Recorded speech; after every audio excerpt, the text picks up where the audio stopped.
The sound of fabric tearing silenced the entire restaurant. Aisha froze where she stood, her tray trembling in her hands. The pale blue strap of her uniform hung loose, torn clean off her shoulder. Standing in front of her, red-faced and furious, was Evelyn Carter, diamond necklace, designer purse, and eyes full of disgust. "Maybe next time you'll learn to watch where you walk," Evelyn hissed, still clutching the ripped piece of cloth in her manicured hand. Aisha's voice shook. "Ma'am, I didn't touch you. The tray just, don't you talk back to me," Evelyn snapped, her words sharp enough to cut. Every head in the restaurant turned. The hum of conversation died.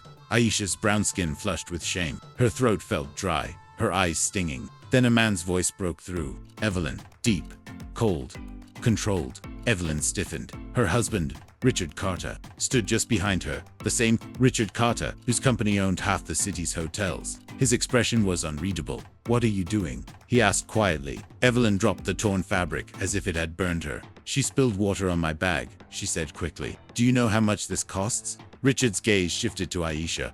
Her hands were trembling, but she stood straight, eyes glistening. "I didn't spill anything," she whispered. "The glass slipped when she—" "Enough," Evelyn interrupted. "Richard, please, let's go before this girl." Richard didn't move. His eyes were locked on the waitress, and on the faint handprint forming on her armwear. Evelyn had grabbed her. His jaw tightened. "Did you hurt her?" he asked. Evelyn blinked.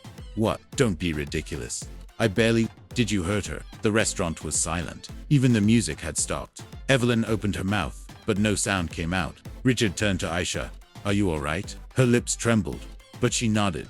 "Yes, sir, I'm okay." He hesitated, then took off his suit jacket and held it out. "Here, cover your shoulder." Aisha's breath caught. For a moment, she didn't move, afraid it might make things worse. But Richard gave a small, gentle nod. She slowly accepted the jacket, draping it around herself. It smelled faintly of cedar and cologne, the scent of quiet authority. Evelyn's face twisted. "You're giving her your jacket?" she said, incredulous. "Richard, she's just—" "Don't," he warned softly. "Not another word." Her jaw clenched. For the first time, Evelyn Carter, the woman everyone in town feared offending, looked uncertain. Richard turned to the manager. "I'll handle the damages for her uniform. Make sure she's not penalized for this." Aisha blinked. "You don't have to." "I insist," he said simply. Then, to everyone's surprise, he added, "And bring her a new tray. She deserves to finish her shift with dignity." That night, when the restaurant emptied, Aisha stood alone near the back door, holding his jacket carefully folded in her hands. The scent was still there. She didn't know why, but something in her heart felt heavy, not because of the humiliation, but because someone had actually stood up for her. The manager stepped out. "He left this for you," he said, handing her an envelope. Inside was a note in Richard Carter's handwriting. "No one deserves to be treated like that. Come by Carter & Co. tomorrow morning. Ask for me." Aisha stared at it, her breath catching again. She didn't know what to think. The next morning, she almost didn't go. She'd spent the night replaying the scene over and over. The gasps, Evelyn's voice dripping with venom. But something in that note had sounded sincere, so she went. Carter & Co.'s headquarters was nothing like she'd ever seen. Glass walls, marble floors, people in crisp suits moving with purpose. She felt small in her thrift store blouse, clutching his note like a lifeline. The receptionist looked up. "You must be Ms. Aisha. Mr. Carter is expecting you." Aisha froze. "Expecting me?" She was led to the top floor. Richard Carter stood by the window, hands in his pockets, sunlight cutting a soft outline around him. He turned when she entered. "I'm glad you came," he said quietly. "Please, sit."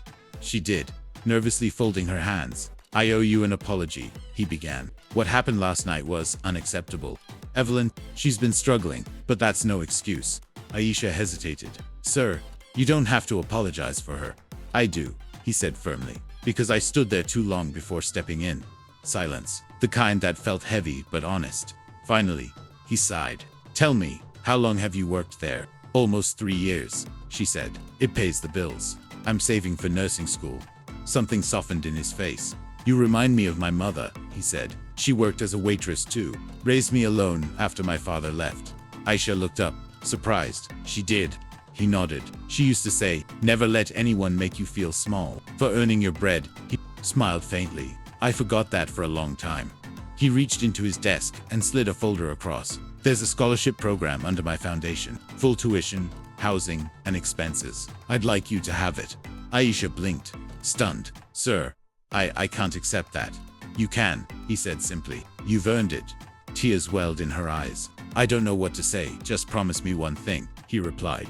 When you see someone else being treated the way you were last night, you'll speak up, even if it's scary. Aisha nodded slowly. I will.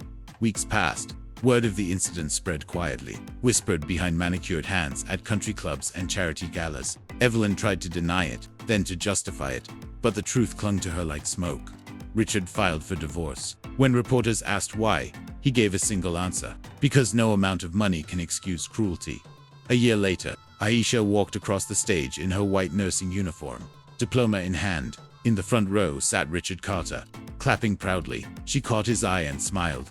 Not as a waitress, not as a victim, but as someone who had risen above it all. After the ceremony, he handed her something small, his old jacket, freshly pressed. For luck, he said with a warm smile. She laughed softly. Thank you, I'll take good care of it. I know you will. They stood quietly for a moment. Then he said, you changed more than you think. Aisha, sometimes, one act of courage is enough to wake the whole world. She looked up, her voice steady, and one act of kindness can heal it.